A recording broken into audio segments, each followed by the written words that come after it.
आपने कुछ देर पहले ना कुछ सप्लीमेंट्स को हाईलाइट करा था. I think you spoke about vitamin D and B12 if I am not mistaken. एक एजिंग मेल का सप्लीमेंट स्टैक कैसा दिखना चाहिए अदर देन प्रोटीन शेक्स? ये आपने मेरा एकदम पसंदीदा सवाल पूछा. श्योर. क्योंकि मैं दिन भर सप्लीमेंट से स्ट्रगल करता हूँ. ओके. जिनको लेना चाहिए वो लेते नहीं, जिनको नहीं लेना चाहिए वो ज़रूरत से ज़्यादा लेते रहते हैं. सिर्फ टेस्टोस्टेरोन के प्रिज्म से न देख के इंडियन पॉपुलेशन में क्या सप्लीमेंट ज़रूरी है अपनी हेल्थ के लिए, तो अपने आप ही सब कुछ इम्प्रूव होगा. जी जी जी. तो जो सबसे कॉमन डेफिशिएंसीज हैं इंडिया में, एक विटामिन डी पे मैंने 30 साल से मैं इन्वॉल्व हूँ, 35 साल से उसके रिसर्च में. विटामिन डी बॉडी में क्या करता है? विटामिन डी की इम्पोर्टेंस क्यों है बॉडी में?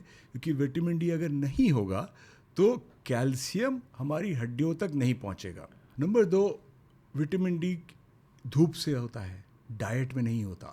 At all? Minimal, okay. Negligible. Eggs में थोड़ा सा होता है 20 यूनिट कहीं, और किसी तरह की फ़िश में होता है जो फिनलैंड वगैरह में खाई जाती हैं, वो यहाँ नहीं. ओके.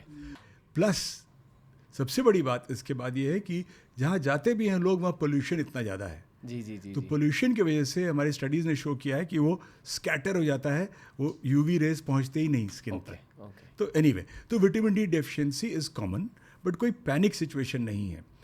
विटामिन डी के बारे में सप्लीमेंटेशन में एक लाइन बस बोलना चाहूँगा. Low dose daily supplementation is better than high dose injections and supplements that are taken frequently. Big challenge in our country. Gross misuse. वही जो बोला था, हर चीज़ का एक नॉर्मल बैंड होता है, उसी में रहना है. तो विटामिन डी अगर आप 1000 से 2000 यूनिट डेली ले रहे हैं और उसके अलावा वो वीकली और मंथली कुछ नहीं ले रहे हैं, तो आपको विटामिन डी डेफिशिएंसी नहीं होगी.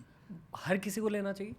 वेल, एटलीस्ट जो अर्बन लाइफस्टाइल लीड कर रहे हैं. मतलब अगर आप शहरों में रहते हो तो विटामिन डी सप्लीमेंट लेनी चाहिए? बेटर है, डेफिनेटली. एल्डरली के लिए बेटर है, जहाँ बहुत ज़रूरी है हड्डियों के लिए. ग्रोइंग बच्चों के लिए बेटर है, जिनकी हड्डियाँ बन रही हैं.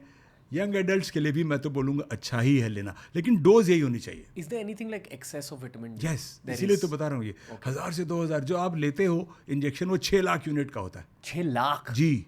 केमिस्ट पे मिल जाता? आराम से. एंड महंगा होता? नहीं, सस्टेनेबल? ना बिक सकता.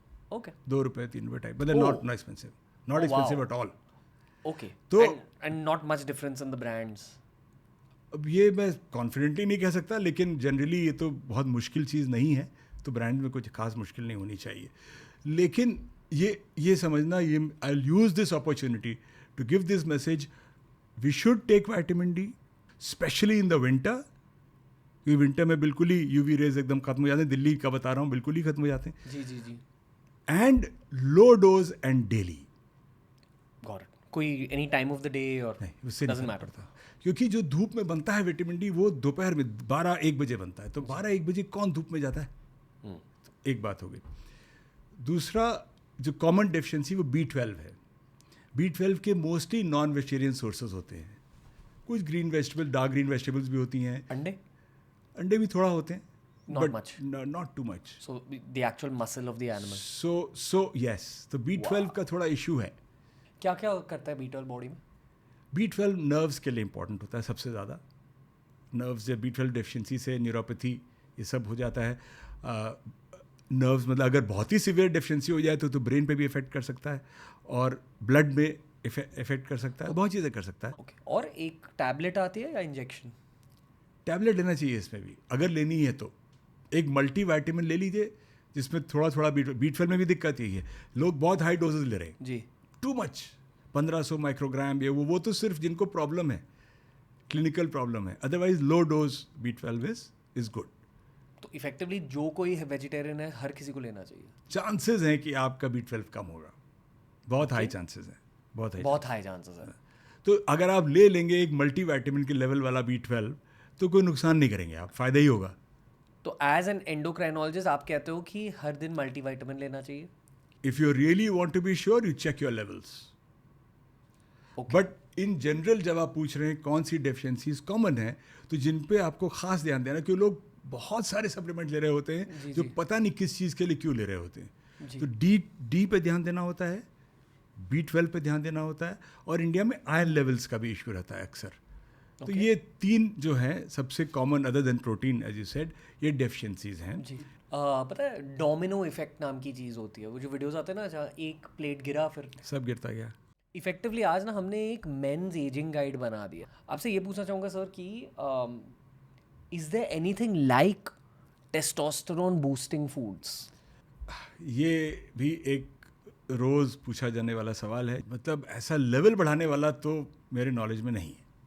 ओके. लोग इस्तेमाल तो बहुत करते हैं, ये वो तो बहुत ही बड़ा एक मार्केट है पूरा. Yeah. अभी ह्यूज मार्केट. Yeah. उसको मैं डिस कर दे रहा हूँ ऐसे. But the fact that's is that I really don't think any food stimulate testosterone really directly. No. एक रैंडम चीज़ बताऊँ आपको. बॉम्बे में ना जो लोग नॉन वेजिटेरियन है, यहाँ एक कल्चर है ओफिल का. ओफिल जानते हो? ऐसा चिकन मटन में आप मसल खा रहे होते हो, ओफिल में आप ऑर्गन्स खाते हो, किडनी. अच्छा, ओके ओके. या तो गुर्दे का पूरे जिगर और गुर्दे. हार्ट. एक तो लोग कहते हैं कि ऑर्गन मीट खाने से पावर बढ़ता है.